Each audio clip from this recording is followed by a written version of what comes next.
All right, ladies and gentlemen. So Blizzard came out with their 50% PvP damage reduction aura that they're temporarily testing, which is absolutely insane and gives no hint whatsoever that they actually know what the hell they're doing. It does not look good, boys, when it comes to PvP because people might have been asking for a percent-based damage reduction in SoD, but I don't think anybody was asking for anything over like 30% at most, let alone 40%, let alone 50%. 50% very quickly is like, are you sure you know what you're doing? And it's like, oh, yeah. So not very encouraging to say the least. But I've had some comments in the videos, basically of people going, the equivalent, various equivalents of help me, Paladin. I don't know how to beat these classes with this stupid PvP damage reduction, like, blah, blah, blah. Some of them haven't been putting it that way. Some of them have been putting it more like, my guides are wrong and I'm stupid because now mana is more important and we can't wreck bomb people anymore.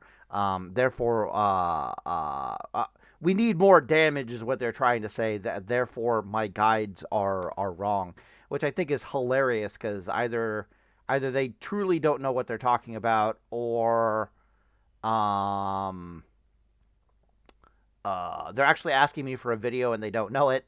But then I started thinking about it, and I was like, I never actually made a video about how to mana war people in Season of Discovery, right? Like, I've done videos on time on target. I've done videos on bursting. I've done videos on bursting plus change, but I haven't done the final. I've done videos on time on target. I haven't done the final piece of the puzzle, which is mana war, which is basically what we're going to do today. Okay, so when it comes to building paladins and paladin concepts, PvP concepts in general in classic World of Warcraft and in Season of Discovery, there's basically a list of things that we go through, right? You can think of these as options in your build, but in truth, you're trying for them in a very specific order with whatever the hell it is that you personally want to do. Like if you're a Holy Shock Paladin, blah, blah, blah, blah, blah. If you want to be a Deep Ret Paladin, blah, blah, blah, blah. If you want to be a Reckoning Paladin, blah, blah, blah. So in order, the first thing that you're trying to do as a Paladin is you're trying to get into a state where if you as the Paladin touch the enemy, they die, right? I touch you, you die. Is the state that you want to be in as a Paladin, if at all possible, whatever it is that you're doing. And that might come in the form of, like for a Reckoning Paladin, that's usually in the form of I literally touch you and you explode. If you're a Deep Ret Paladin, that'll come in the form of I touch you and then I stun you and I do some weird shenanigans. I touch you even more while you're in a stun state, and then I kill you from there, right? I give you the Wombo combo. All of that falls under the umbrella of if I get on top of you, you're gonna die very, very, very shortly after, right? If that is not possible, and traditionally that has never been the one that really comes to mind with that not being possible is Holy Reckoning. Holy Reckoning has never, in Classic WoW at least, has never had enough damage in the burst to be able to actually kill people. So they need to touch you with the burst, and then they need to a little bit of extra time of beating on the enemy in order to kill them. Sometimes Deep Red is in that same category. But if you can't just touch people and they explode, the next best thing, of course, is burst plus change is what I call it, which means I burst on them to the best of my ability, and then they're still at 25% life, and I just need a little bit of time of while they're able to do things and stuff. I need 10, 20 seconds of continuing to DPS on them in order to end the fight, right, in order to kill them. That's burst plus change. So if you can't just burst them, the next thing you're looking to do is burst plus change. If your burst plus change is not killing them, then the next thing you're looking to do is to time on target them. And what time on target is, we talked about this before, is I now am just sitting on top of my enemies for 30, 40, 50 seconds, pumping DPS into them, and over time, my DPS will basically kill them over time, right? It's going to... They can't out-heal it. They can't like, PvP trinket it, grenade trinket it. They can't get away from me. I'm just going to grind them into pulp over time. They can't kill me. They can't get me off of them. So that's your next best win condition, is I'm just going to do my best to sit on top of you, to be an unkillable turd, and I have enough DPS that I'm just going to grind you into pulp. You're going to die eventually, right? And then the last and final equation, if nothing else is working, right? If you cannot burst them out of existence, if you can't burst a plus change them out of existence, if you can't time on target them out of existence, then the final and ultimate solution to everything is you need to mana war them to death. Okay? So often I talk about Paladin in terms of, if a Paladin has made himself unkillable and he's able to physically sit on top of his enemy and keep beating on them for long periods of time, right? 10, 20, 30 seconds at a time, and you can't get this damn Paladin off of you and you can't kill it. That they are the kings of sustain in classic World of Warcraft. There's not a single class in the entire game that can go toe-to-toe with a Paladin and even remotely hope to win. When I talk about that, I'm almost always talking about either a time on target build or a mana war variant of the Paladin. So, for example, there have always been classes in World of Warcraft that we have to mana war. Shadow Priest comes to mind. Discipline Priest comes to mind. You have to mana war them. You technically also have to mana war Shamans. They're basically classes that can heal themselves, and they absolutely will not die until they first run out of mana. Meaning that you can't do enough DPS to them to kill them before they run out of mana. You actually have to run them out of mana, and then they will eventually die. And you're going to do that either through mana war versus them, or you're going to do that through time on target versus them.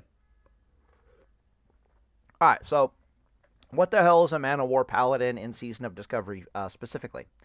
Well, a mana war Paladin in Season of Discovery is a Paladin that is going to gear mostly centered around plus healing. Plus healing specifically. If you've noticed in all my guides, I keep pushing you guys to take Sheath of Light, not Sheath of Light, to take Sacred Shield, and I keep pushing you guys towards gearing in such a manner so that you have as much HP as possible and you have as much plus healing as possible. Okay? This is because I am aware that in Season of Discovery, you have more than enough damage that this durability build, okay, is perfect for both time on target, and it's perfect for mana war. There is no better build for time on target or mana war than basically a plus healing a plus healing / spell power version of Paladin. And then for a long time there, I was like, well, we have more than enough DPS to cut people to pieces anyways. We don't need any more damage whatsoever. Therefore, you might as well build to be a time on target / mana ward Paladin that can actually just wreck bomb people to death or hack them apart with two-handed weapons. Easy peasy, lemon squeezy. So the gearing doesn't change, even though the PvP environment has effectively changed. You're not going to solve a 50% damage reduction on everyone, or a 40%, or whatever the hell they're doing over the next couple of weeks, by plussing your damage as a Paladin. That's not really what's going to happen.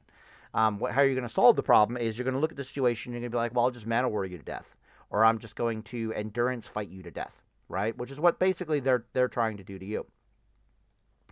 And the reason why you were using, in Classic WoW, we would be using spell power and not plus healing, because we would be fighting people with Seal of Righteousness specifically. And we want Seal of, the plus healing increases our healing capability, or our healing efficiency, which is more important here in the grand scheme of things. And we have to, our SOR is our main DPS source. It's by far our most mana efficient DPS source. In Season of Discovery, we're using Seal of Martyrdom instead of Seal of Righteousness, and because we're using Seal of Martyrdom instead, the next thing we know, plus healing is more valuable to us than spell power, because we're not doing a lot of synergy off of spell power with this build in the grand scheme of things. Why are we using Seal of Martyrdom? And the answer is because Seal of Martyrdom double procs, unless they've changed it, it double procs Judgment of Wisdom and Judgment of Light. So Judgment of Wisdom and Judgment of Light have a 50% chance to proc per weapon hit, regardless of weapon speed, if you're following me on this, okay? What this means that you're going to use the fastest one-handed weapon you can possibly get your hands on. So if I go back to gear here, I'm just using a Sanguine Blade. I'm using it primarily because it has a lot of stats on it, but there are better options for one-handed. You want a high DPS, a fast one-handed weapon that preferably has some plus healing or some spell power on it. There are plenty of other good options here. So Fist of Stone 1.5, plus healing and a chance to restore mana. Not the worst option in the world, but she's missing stamina and intellect, which is why I'm choosing the Sanguine Blade over her instead. The increased damage Holy Spells effect doesn't really do anything. I'm just interested in the fact that it's fast and has stats. The Inventor's Focal Sword is possibly even better. She's going to increase your healing efficiency with the critical strike. She's got spell damage behind her, and she's 1.5 speed. Good stuff. Flurry Axe is also perfectly viable. A bunch of other weapons are perfectly viable. Edward the Odd is the at level 57, level 60. Edward the Odd is the ideal weapon for this build. Hands down, no substitutes, no exceptions. Edward the Odd is the king of any kind of endurance build paladin. We don't have access to Edward the Odd yet, but you're going to use the fastest one-handed weapon you could possibly get your hands on that does a decent amount of damage and preferably has some stats to help keep you alive. Why is the stamina more important than the increased plus healing or the increased damage or whatever? We'll talk about that in a second. But what you're going to be doing is you're going to be using Seal of Martyrdom and a very fast one-handed weapon. This is because a Seal of Martyrdom with a fast one-handed weapon is pretty competitive with SOR as far as the amount of damage that she outputs. She's hurting you, but which sucks while you're using this damn thing. Unlike Seal of Righteousness, but you do regenerate a fair bit of mana while using the damn thing. Which is, it kind of balances out in the grand scheme of things. But more importantly, it's double procking things like Wisdom. Let's go Wisdom here. Okay. Space. Nope. Judgment. Wisdom. Thank you. I do believe you're using Judgment of Wisdom rank 2 at level 50 here. Come on. What the hell, man? Why can't you give me the stats? 100-yard range, 100-yard range. Okay, fine. Seal of Wisdom. Jesus. Thank you. I think you're using Seal of Wisdom rank or level 2. What the fuck is this? Are you broken? Level 48, yeah. Okay, so you can see here that unleashing, when you judge this thing, there's a 50% chance every time you hit the target that you'll regenerate 46 mana back. Holy balls. All right, so very quickly, let's say I'm using a 1.5 speed weapon, and this Seal of Martyrdom basically gives it a 100% chance to give you 58 mana. It's actually even higher than that when you do the math because it's two 50% chances. So basically, I have to take this 48 mana and divide it by 1.5, and that'll tell me how much mana I'm regenerating per second while I'm beating on somebody with this fast one-handed weapon using Seal of Martyrdom. And the answer is I'm regenerating like 32 mana per second. By the time you're done factoring in spirit regeneration, by the time you're done, because you're not going to be doing much with this build whatsoever, when you're using a Mana War variant of a Paladin, it's almost always best to let spirit regeneration do as much of the work as possible. You do very little judging because it's not worth the mana to judge damage into the target. If you're judging anything, you're usually judging wisdom into the target. Blah, blah, blah, blah, blah, blah, blah, blah, blah. But by the time you're done factoring in MP5 and spirit regeneration and all that stuff, you're probably looking at about a 40 mana regeneration per second. This is actually a terrifying amount of mana regeneration per second. And it only gets worse at level 60 because it jumps from like whatever the heck it was, like 48 to 52. I didn't click anything. F off. I didn't click anything. It jumps up. Right, so your mana regeneration is objectively insane. This is higher than a 1% mana regeneration per second while you're beating on your enemy. There are other ways to make the mana regeneration even higher. So in theory, you could double hit them with Seal of Wisdom. You'll lose the double proc from Judgment, but the mana regeneration would be even higher if you really were engaging in a mana war. But usually the DPS from Seal of Martyrdom is more valuable than trying to double mana war the people. But 40 mana regeneration per second is utterly insane. Believe it or not, like it's borderline criminal. I'm trying to think. It should be much higher than 40 mana. 40 mana per second. Like at level 50, I was clocking it somewhere closer to Oh, it's because I was using a 1.3 speed weapon. Derp. Okay, so imagine I'm not using a Sanguine Blade for a second, and I'm actually using a Flurry Axe, just for the sake of argument. Or I'm using a Hand of Righteousness from Blackrock Depths, which is 1.3 speed weapon, and she has at least a little bit of stamina on her. If I divide this by 1.3 instead, you can see it all of a sudden shoots up quite a bit to damn near 37 mana per second. And if we add the extra 8, it ends up being like 45 mana per second. This is an insane amount of mana regeneration. I think the Sanguine Blade's better now that I'm looking at it. But this is an absolutely insane amount of mana regeneration. Also considering that you're doing a rather large amount of DPS to the enemy, you're probably maintaining something stupid like 200 DPS on them as long as you're sitting on top of them. Judgment of Light is also really good. Seal of Light. But the overall play strategy of the Paladin in general is that you're just looking to maximize your mana regeneration efficiency, and you're looking to maximize your healing efficiency, and you're looking to maintain as much DPS in the target as possible. So, for example, let's take Shadow Priest.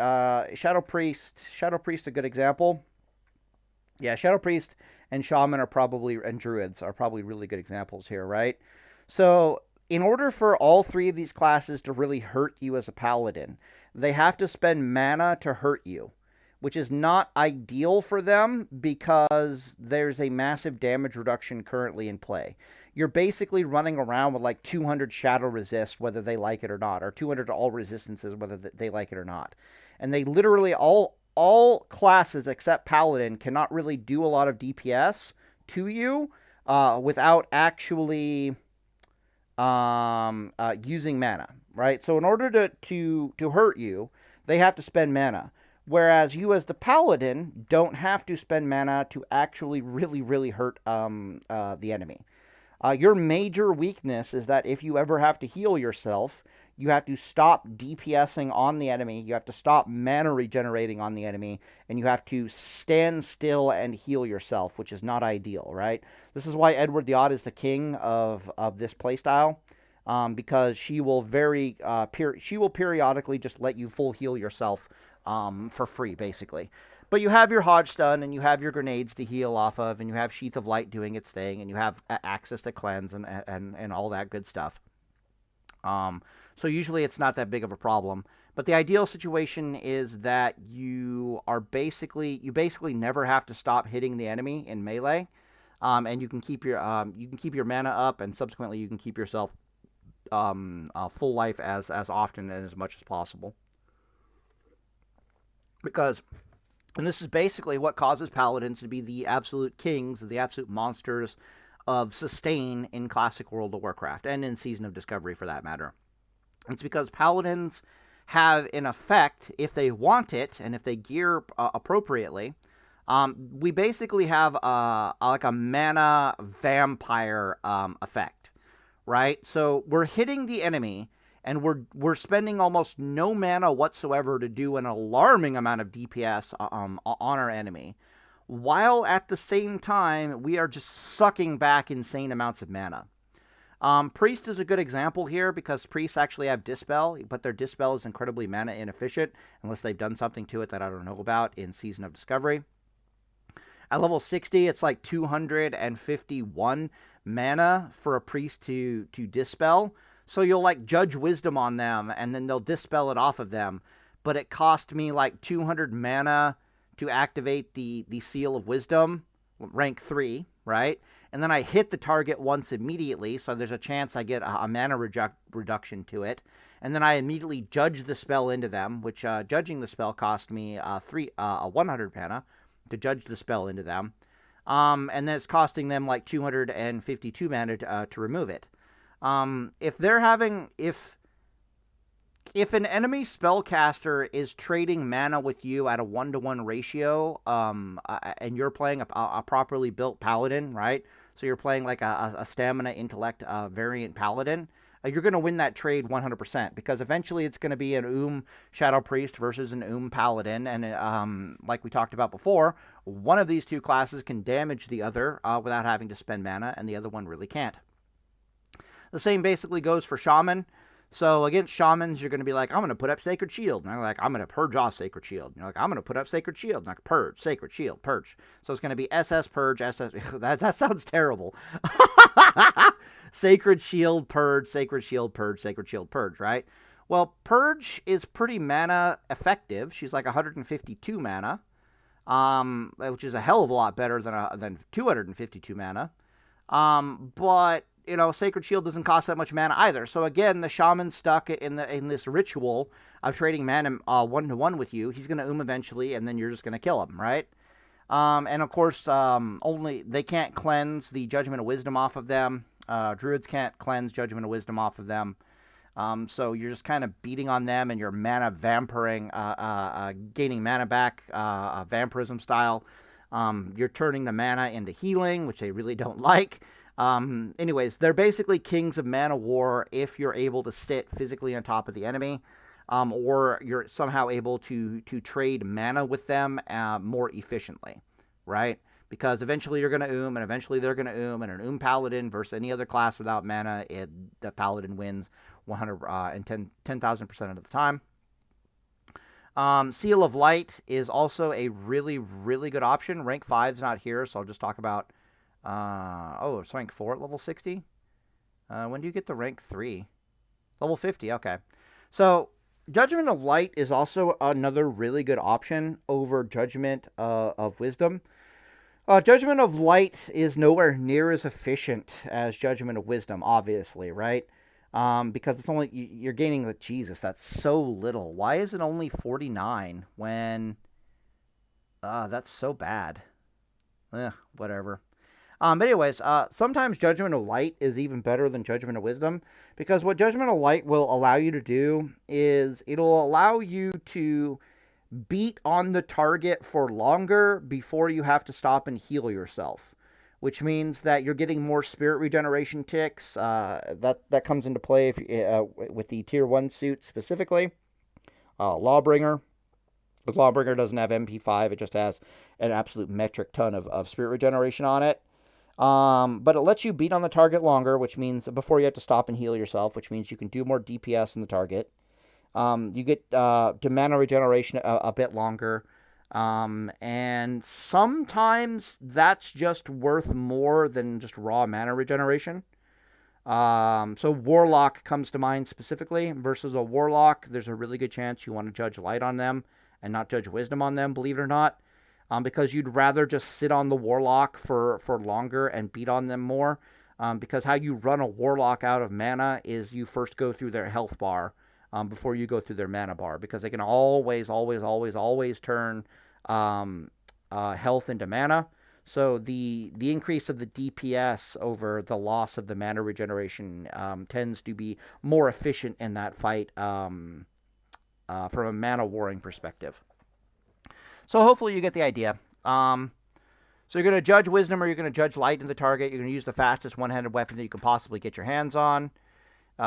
You're going to be wearing, I have here a mix of, like I've got 3-piece Strength, Stamina, Intellect, Spell Power PvP gear. And then I've also got a 3-piece plus healing gear to try to keep my stamina up as high as possible. The plus healing gear is technically, it's very close. Which one is better, the Lamellar or the plus healing gear? The plus healing gear will give you more MP5, and it will give you a slightly more plus healing, especially if you're using Sheath of Light, and this build does use Sheath of Light. Over the strength stamina build, but the strength will do more damage with Seal of Martyrdom. So it's like, whichever one's better. But as you can see, we very easily have damn near 4,000 HP. Our mana bar is respectable. I'm using the cloth bracers. This is the engineering bracers, just because they're just far more efficient, and the loss of armor is not the biggest deal in the world. Everything else is plate mail, so having cloth bracers isn't the worst thing in the world. Usually with paladins, the bracers and the gloves specifically are pieces that you can change out.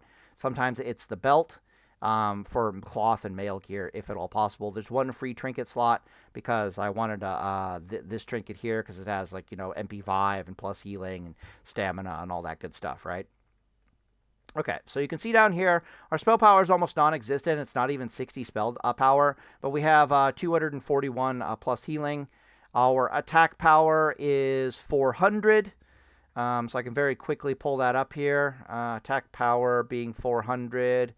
That's a good question. Do we use Judgment of Might, or do we Seal of Might, or do we use Seal of Wisdom?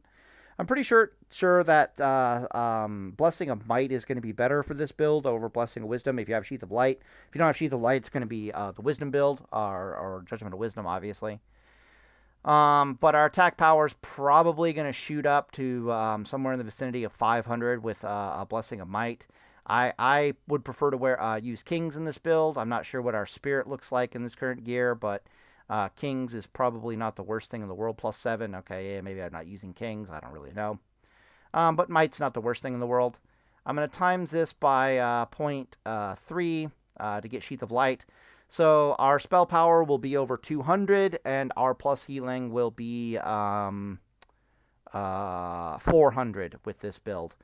All right, so let's look at runes really fast here. Runes can vary with what you're trying to do, but for sure you're taking Seal of Martyrdom. For sure you're taking Fanaticism. The only thing you'd even remotely take over Fanaticism would be Improved Sanctuary. There are some builds that you possibly will take Blessing of Sanctuary on, and Blessing of Sanctuary gaining a 100% increase to its effectiveness is actually terrifying for endurance fighting. But Fanaticism is a very, very close second if you have Illumination. So it really depends here whether you have Illumination or not. So if you have Illumination, Fanaticism is really good. If you don't have Illumination, it's probably not as good as you would think. So for example, this build right here is a Holy Reckoning variant. What you're specifically after in the Holy Tree, like you got a bunch of goodies in the Holy Tree. We took Consecration because rank 1 Consecration is still incredibly mana efficient for a lot of endurance fighting because she gets all the 33% spell power ratio behind her, or whatever the heck it is, and we did have 200 spell power. Yeah.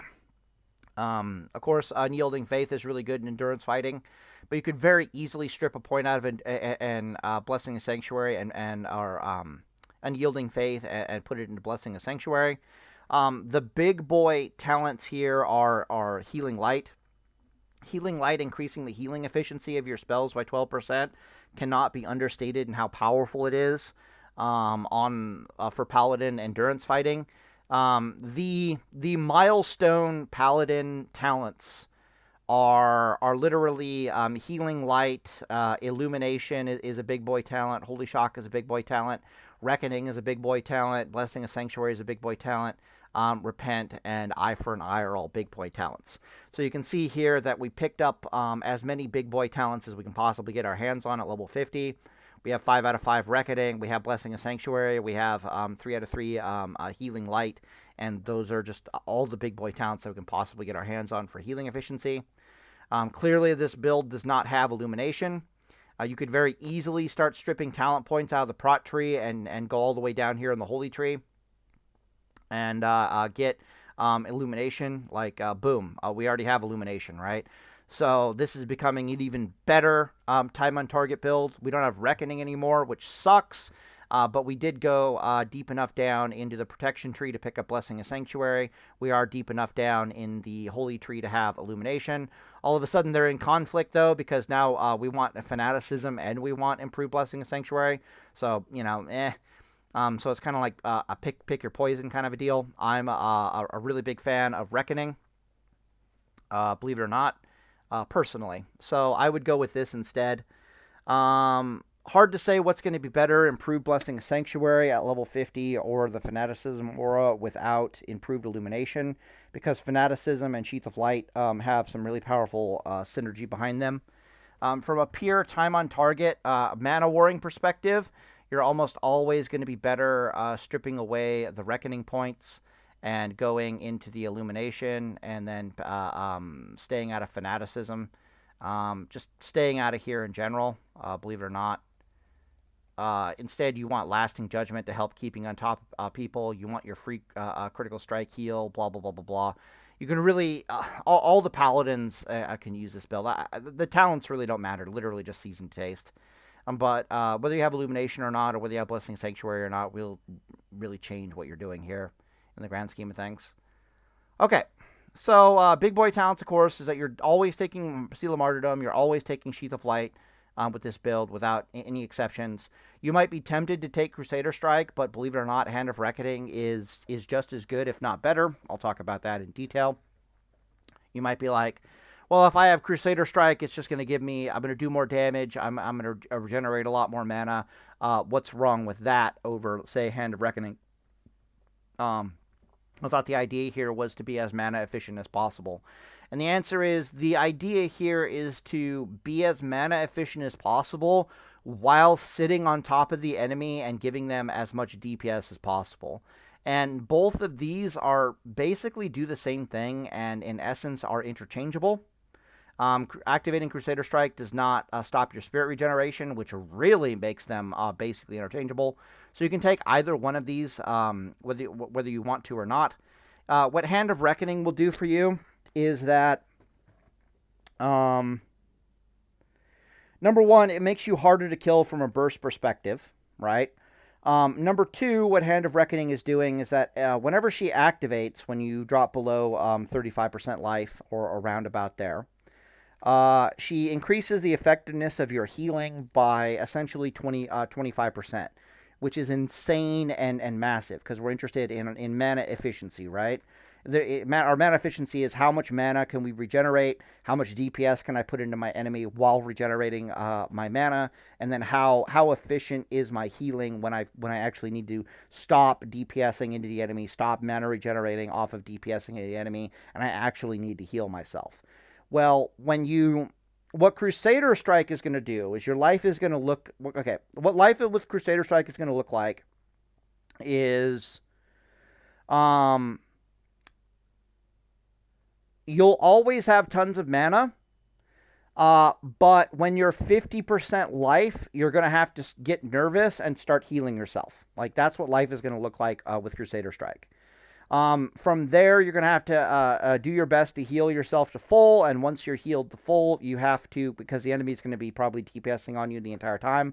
Once you've healed yourself to full, then you have to go catch the person again, and then in order to be able to mana regenerate from healing on them with Crusader Strike and Judgment of Wisdom and Seal of Martyrdom and all that stuff, right? So you're going to be doing a lot of healing at the 50% mark, which is not ideal. What Hand of Reckoning will do to you by comparison, but the upside to Crusader Strike is when you're physically on top of people, you're doing more damage to them and you're regenerating more mana, right? But there's going to be a lot of stop-start with that build, because you have to heal yourself more often, but you have more mana to work with. You have to chase enemies more often, but you have more mana to work with. It just is what it is. Hand of Reckoning, by comparison, will allow you to sit on top of your enemies for a much longer period of time. Rather than being worried about healing yourself at 50%, you're now only worried about healing yourself at 35%. And so you'll drop to like 35% life, and you'll start healing yourself, and the enemy will start DPSing in on you while you're at this low percentage of life.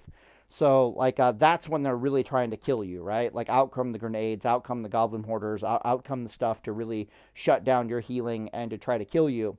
But they're trying to work through this, you're not technically at 35% life, you're technically at 50% life, so it doesn't really matter. Just like with Crusader Strike and trying to heal yourself at 50%, them trying to kill you is not going to work. You then get to heal the full and run at them again. And basically the primary difference here is that when you're full life and running at your enemy, okay, you just have way more of an HP bar to play with before you need to stop and heal yourself, which means you get to beat on your enemies for longer, and therefore regenerate a lot more mana from it, if that makes any sense. Also, when you're at your weakest and the enemy is doing their best to kill you, right? They're turning mana into damage and trying to kill you, is when you're technically at your most healing efficient, right? When you're at your most mana healing and your most durability healing efficient, which is different from the Crusader Strike scenario, right? So I have more mana to play with Crusader Strike, but while I'm healing myself and the enemy is trying to kill me, I'm nowhere near as mana efficient as I would be if I had a Hand of Reckoning. So in the grand scheme of things, they literally just cancel each other out. You can try Hand of Reckoning, see if you like it. Try Crusader Strike, see if you like it. It's literally season to taste. It's almost impossible to tell which one of these is better. I'm just sticking with Hand of Reckoning because the one thing I really like about Hand of Reckoning is that she keeps my GCDs free, primarily for cleansing, right? Because I might be in a scenario where I'm trading Purge for Sacred Shield back and forth. I might be in a scenario where I'm beating on a Warlock and he's just constantly dotting me and he's constantly causing me to need to cleanse myself. Like he's trying to mana war me that way by putting extremely mana efficient dots on me and forcing me to cleanse myself. And Hand of Reckoning is just there passively doing its damn job the entire time. And then she makes it really hard for me to die. Yeah, I would be going Hand of Reckoning just because I kind of know what I'm doing. If you're not a veteran player, I would suggest using Crusader Strike. If you are a veteran player, I would suggest going Hand of Reckoning for mana war scenarios. As far as these two talents, there you can do pretty much whatever you want. The Hammer of Wrath stuff is not the worst thing in the world. I have no idea how much Hammer of Righteousness costs mana-wise. If she's cheap enough mana-wise, she might not be the worst thing in the world to take, but that is a spell that's going to interrupt your spirit regeneration, which is not ideal, but it might be worth it. Hammer of Wrath is not the worst thing in the world to take either, because she's extremely threatening to the enemy. Enemy classes, specifically Druid, Priest, and Shaman come to mind, and even other Paladins, are kind of in the same boat that we are, and that is that in order to keep themselves topped off health-wise efficiently, they're going to have to stop and heal themselves, like actually put hard-cast heals into themselves at some point. They might be able to live off their dots. My bad. Their hots, but their hots are nowhere near as mana efficient as hard casting some downranked healing spells. So when they start running low on mana and they start trying to be super mana efficient with their healing, it's an ocean of difference for them to have to stop their spirit regeneration and to go into healing mode at the 50% HP mark as opposed to the 30% HP mark. So if you don't have any kind of burst to really threaten them with, they're going to let their life drop quite low before they decide to top themselves off again to try to maximize their spirit regeneration and their mana efficiency, right? Hammer of Wrath is very threatening, though, because it means if they drop below 20% life, the next thing they know, they can be bursted on extremely mana efficiently. Hammer of Wrath is actually extraordinarily mana efficient in its damage, especially when you factor in that she does ×2 holy damage. Like when she crits, she does a 100% a holy damage crit. So if you take this, it's basically like taking an execute that the enemy has to start playing around, and that will hurt their mana efficiency. Light's Grace, you gain a little bit from Light's Grace as far as mana war fighting is concerned, because when you're stopping to heal yourself, you're going to be a lot of times you're going to be using Holy Lights to try to top yourself off. You're not going to be using Flash of Lights. And just being able to Flash of Light, Holy Light yourself and get those out faster means that you can get on top of the enemy that much quicker and then get the DPS and the mana regeneration rolling again. So a little bit of gain here, a little bit of gain here, a little bit of gain here. Nothing here is all that interesting. Purifying Power's in kind of the same boat. Purifying Power, however, forces you to take Exorcism. Rune, which is why I'm not really looking at her as ideal. This does have some play, though, believe it or not, against a lot of classes, especially if you find yourself being super mana efficient. This is not the worst thing in the world to have. It does all the spell pushback things in the world that we've talked about before. It can do chip damage on mages at range. You might be swimming in an ocean of mana and just deciding that this like, you know, DPS is the way to go. And Exorcism is fairly mana efficient in the grand scheme of things. Maybe not with the 50% damage reduction, but the fact that you can take Rebuke instead of it, and the fact, which is probably more useful, like Rebuke in conjunction with Hammer of Wrath is going to be super threatening to a lot of classes that just don't want to have to deal with it. Like, they're like, oh, you know, I'm dealing with this stupid Paladin, you know, he blah blah blah blah blah. I'm just gonna let my health bar drop to like 30%. The next thing you know, they're trying to hard cast heals, and you just tell them to shut the hell up, and then they drop to 20%. And next thing you know, you're Hammer of Wrathing them to death. Really scary stuff here. Rebuke is fairly mana efficient, so they might not like that too terribly much. You can also tell their offensive spellcast to shut the hell up. If you want to get a heal off, which again will allow you to let your... It'll allow you to let your health... This sounds counterintuitive, right? Because it's like, why the hell do I want to spend mana to stop my enemy from casting an offensive spell into me? In mana war scenarios, you want your enemies casting offensive spells into you because it's the least efficient mana thing that they can possibly do, right? 9 times out of 10, them using an offensive spell is a hell of a lot less mana efficient than them using a healing spell. So you want them casting offensive spells at you. You would prefer this, okay? So now I'm proposing that you tell them to shut the hell up, and you stop your spirit regeneration, and you spend mana to tell them to shut the hell up on an offensive spell cast.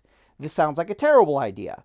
But again, what it allows you to do it allows that Crusader striking Paladin, for example, to let their health bar drop to 35% all of a sudden, because they know that they can stop and try to go for a heal. And if the enemy is trying to lava burst them while they're healing, they can just interrupt their heal. They can stop healing momentarily and bitch slap them with a Rebuke, and then go right back to healing again.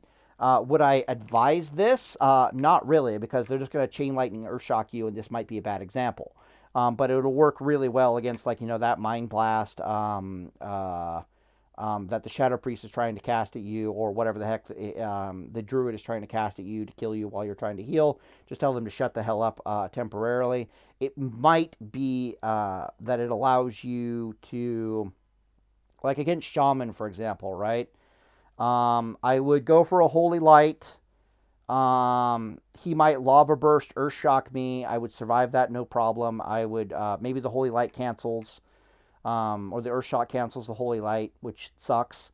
But what the hell are they going to do from there? Are they going to, like, Chain Lightning me? I'll just Rebuke them and get put a Holy Light into myself. So they have to try to kill me in an Earthshock and in a Lava Burst. And as long as I have enough HP to survive that, and I have Rebuke, it's not a problem, right? Bad examples, I know, but I could theoretically find places to use Rebuke, both offensively and defensively with the Mana War build. The safe route, of course, is just going Light's Grace and then going Avengers Shield.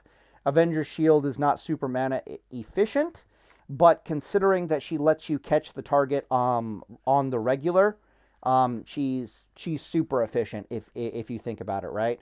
So it's like, oh no, I need to stop and heal myself. Okay, I stopped and healed myself to full. Now how do I catch the enemy and regenerate my mana again and get the whole vampirism thing going? Well, you just use Avengers Shield. Okay, well, what if I don't want to spend too long healing myself to get the mana efficiency going again? Like, there's a possibility that the amount of time it takes for me to heal myself to full, the enemy ran out of range of Avengers Shield. It's like, okay, well, take Light's Grace instead.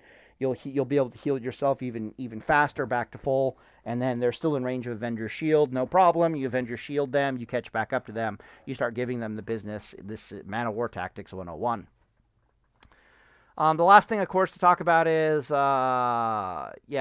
do we take Guarded by the Light? That's good for Mana War. Not really. Sacred Shield is far better. Art of War sounds good for this Mana War playstyle, especially since it reduces the cost of Holy Shock and Exorcism. There might be some play there, but not right now at level 50. At level 60... when you actually truly do have proper Paladin gear, which would be Avengers, for example, gear that you have critical strike, like melee critical strike, you have spell power, you have stamina, you have intellect, you have everything you possibly want on your Paladin, that's when the Art of War might become viable. But really, you're going to be using Holy Shock primarily to heal yourself, because, again, you want to stay on top of the enemy as much as possible. The other downside to Art of War, of course, the first downside is that you lose Sacred Shield, which sucks. The second downside is that you have to take Exorcism and or Holy Shock, which may or may not suck. And then the last downside is, well, if you took it, you might take Purifying Power. There's a lot of opportunity cost involved with taking Art of War. I don't like this idea. You're far better off taking Sacred Shield. Sacred Shield is amazing on her own. She's the only real hot that we have as a Paladin. What's worse is that she synergizes spectacularly with Flash of Light and Sheath of Light and Hand of Reckoning, because these things just let you get a bunch of insane healing efficiency on you, especially from Flash of Light. There's going to be a lot of times... how do I put this simplistically? So, as Paladins, okay, when our life is low and we want to heal ourselves to full and then catch the enemy and then start doing this mana vampirism thing on them again, right? DPSing on them, doing this mana vampirism. I call it mana vampirism because we're regenerating mana while we're beating on the enemy, but also the rather alarming amount of DPS that is flowing out of us and into the enemy is going to force them to heal themselves, which is also costing them mana. So you're having like this double, you're basically sucking mana out of them from the DPS, and you're regaining mana yourself. It's literally a mana vampiring effect. This is something that the priests don't really have, that the shamans don't have, that druids don't have. They don't have that mana vampirism effect. The best thing they can do is heal themselves, like they spend their mana and they heal themselves, or they can spend their mana and damage us. They're not really having that same double dipping vampirism effect, which is absolutely terrifying and what makes Paladins the #1 sustain class in the game. But you find yourself in these scenarios as a Paladin where it's like, I've been beating on the enemy for an extended period of time. I've been doing the mana vampirism thing. It is time for me to heal myself to full. When that happens, out come the Holy Lights. And we're not talking about down-ranked Holy Lights. We're talking max-rank Holy Lights. You just want to put 2 big, fat, thick Holy Lights into yourself. And if one of them crits, like, hallelujah. If one of them does, if neither of them crit, then whatever, right? Because if they crit, then that crit is going to be basically worth like another 90% of a Holy Light over a 12-second duration. And it's a hot on us, which means we can sit on the enemy and beat the crap out of them for an extraordinarily long period of time and get our vampirism on, right? That's what that looks like. But also, you'll know if you're a top-tier Paladin player, and this is, or you're just a veteran Paladin player, that while you're beating on the enemy, there's lots of little moments where you just get to Flash of Light yourself for free. You're just looking at the enemy. So, for example, if the enemy is casting a hard cast spell into you, right? They're like, I'm going to cast a lightning bolt at you. I'm going to cast a lava burst at you. I'm going to cast a mind blast at you. I'm gonna, any hard cast spell, right? A wrath at you. If you visually see them hard casting a spell at you, The correct course of action for you to do as a paladin is to hit them once with your melee weapon. This will cause spell pushback, so it'll push them back to the start line, and then just to immediately go for a flash of light on yourself. If they stop your enemy only has two options all of a sudden. They can stop casting the spell and try to get distance away from you, at which point you stop casting the flash of light and you start chasing and continuing to beat on them, right? So we're just wasting time, but the wasting of time is just in the favor of the paladin because, you know, my auto attack timer wasn't dicking around while I was casting that flash of light because I just stopped it and now I'm hitting you again, right? I lost no cast time whatsoever. I lost no melee uptime whatsoever, but my enemy was dicking around with a spell cast and suffered pushback. So you just stop the flash of light and you just start chasing after them again. Or they can sit there and complete their spell cast on you, but your flash of light is going to get out before they complete their spell cast, or it's going to get out, and this is even more ideally when you get really good, right after you get hit with the spell. So you get hit with the spell, and then you immediately, the flash of light it gets through successfully. You could see why you wouldn't want to do this against shamans because there might be an earth shock but behind that lava burst, right? So it's not going to work too well. You'd want to get the flash of light into you before the lava burst gets into you. And if you get really good at it, you'll want to get the flash of light into you right before the lava burst gets into you, but by like within like a tenth of a second. And this encourages them to try to earth shock you to interrupt the flash of light, even though the flash of light is going to get off of first. But basically, if the enemy is going to root themselves in place, you might as well just get your heal on, if at all possible. But the reason why you'd want the spellcast to hit you first and then for the flash of light to immediately activate after is because it's an extremely good chance that incoming spell hit is going to activate Sacred Shield. Sacred Shield will activate, and so suddenly this flash of light has something stupid, like an 80% chance to crit. When it does crit, you're like, hallelujah, mana efficiency. But of course, you get the hot on you, which is like, you know, double dipping on hallelujah mana efficiency. And then Sheath of Light is going to activate as well. And you're like, hallelujah mana efficiency. And you just get to, literally, at that point, you might put a holy light into yourself. You might not, but you have like, literally, you have like 12 seconds to just beat the crap out of your enemy and they can't really do anything about it. This is why I love Hand of Reckoning. Because it means that if I did get that hot rolling on me with Sacred Shield and Sheath of Light from a single flash of light, and I'm below 35% life, and I've just taken a big spell hit to the face, I'm pretty much free to just DPS on the enemy for the next 12 seconds and just survive off of the hot and Hand of Reckoning alone. Like, I don't need Sacred Shield anymore. This is why I was saying that if you're a noob, take Crusader Strike. But if you're a veteran, you're probably going to love the combination of Hand of Reckoning, Sacred Shield, a Sheath of Light, and just knowledge of when you can Flash of Light yourself. So that's one instance of when you can Flash of Light yourself. There are other instances. You'll notice that on your gear, I put Frost Oil on your gear. Well, if you hit the enemy and you get a Frost Oil proc, they're minus 50% movement speed for like the next, it's a long period of time. It's like the next 10 seconds or something stupid like that. Even if they're still highly mobile, like let's say they're doing everything in their power to run away from you, you can now stop and put holy lights into yourself or flash of lights into yourself and still easily catch back up to them and start vampirizing off of them again, if that makes any sense. Normally people will run 8 yards a second. Melee range with a running target is 8 yards.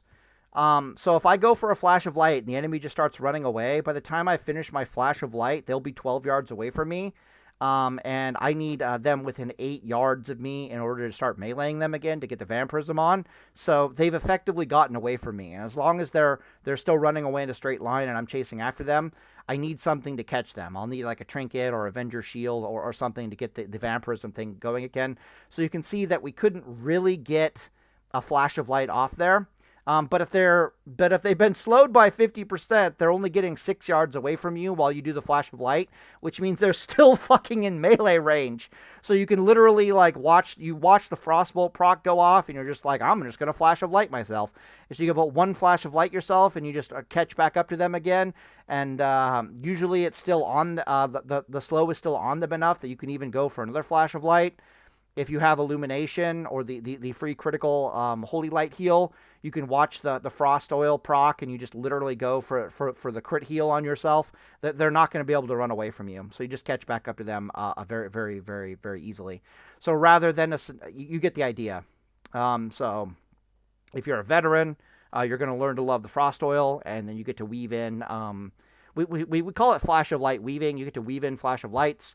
This will become even more important because you'll be in situations where it's like, my frost oil procced, I could go for a flash of light right now, or I could wait the next 3 or 4 seconds until Sacred Shield procs, and then time my flash of light with the Sacred Shield proc and try to get the hot from the Sacred Shield proc. This is why I keep saying, if you're a veteran, take Hand of Reckoning. If you're a noob, take Crusader Strike, because a veteran is going to see all these opportunities to heal themselves while engaging in a mana war, and it's the stuff of nightmares for the enemy.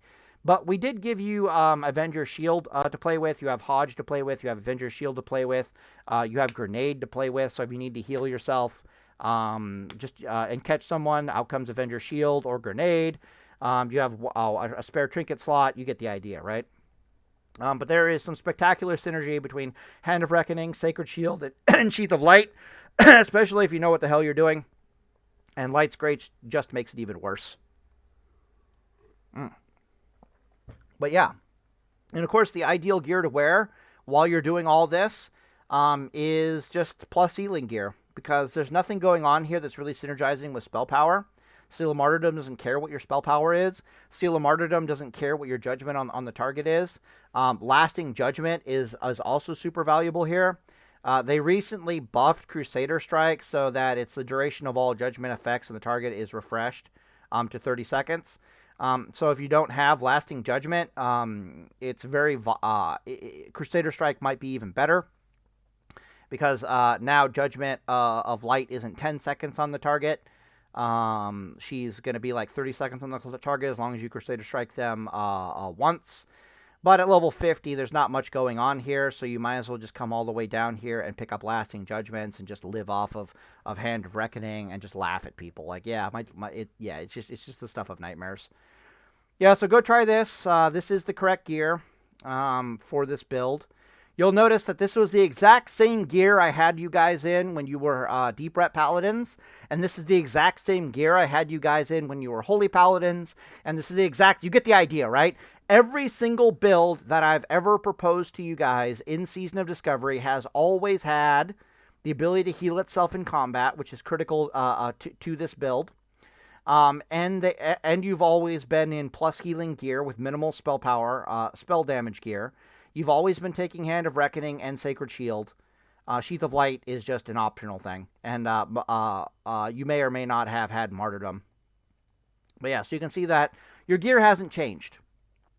Yeah, they put a 50% damage reduction into the game, and I'm like, okay, well, nothing changes. The only thing that really changed is Reckoning Paladins are now taking Sheath of Light. Deep Ret Paladins are now taking Martyrdom. The Light's Grace, these things get switched out, and then everything else is the same. Nothing has changed for you. You're just engaging in mana war tactics. Because again, like I said at the beginning of the video, you go through the list, right? First, we're trying to burst people out of existence. If that doesn't work, we're trying to kill people shortly after the burst. If we can't kill them shortly after the burst, then we're trying to time on target them to death. Time on target them is I'm killing these people who can heal themselves before they can run out of mana, basically. I'm not trying to them and then they die. I'm trying to kill them as quickly as possible while they still have mana and they don't have a say in the matter. And then if I can't even do that, if you're forcing me into a mana war, then by God, I will go mana war paladin. But it's all the same gear in Season of Discovery, if you're following me on this. You're not fighting... You're not trying to out DPS a 50% damage reduction. against classes that can heal themselves, that's insane. Just get your mana vampirism on and laugh at them while you're unkillable and you're just sucking them dry the entire time. Like, go full mana vampire.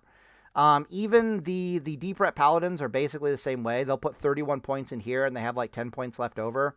And then you literally just throw your 10 points wherever you want to, probably into divine strength, and you put 5 points into here, and bada bing, bada boom, right? You have 31 talent points left over, and this is just your build. You have repent to help catch the enemy. You have healing in combat capability, divine strength for even more spell power, blah, blah, blah, blah, blah, right? Exact same gear. Reckoning Paladins, same gear. Deep Holy Paladins, same gear. Holy Reckoning Paladin, same gear. Deep Retribution Paladin, same gear. You all have healing combat. You can all do Mana War Tactics. Go do Mana War Tactics for the first time in your life. All right, are we clear with that? Okay, cool. So I'm over here, and Day Assault, boys.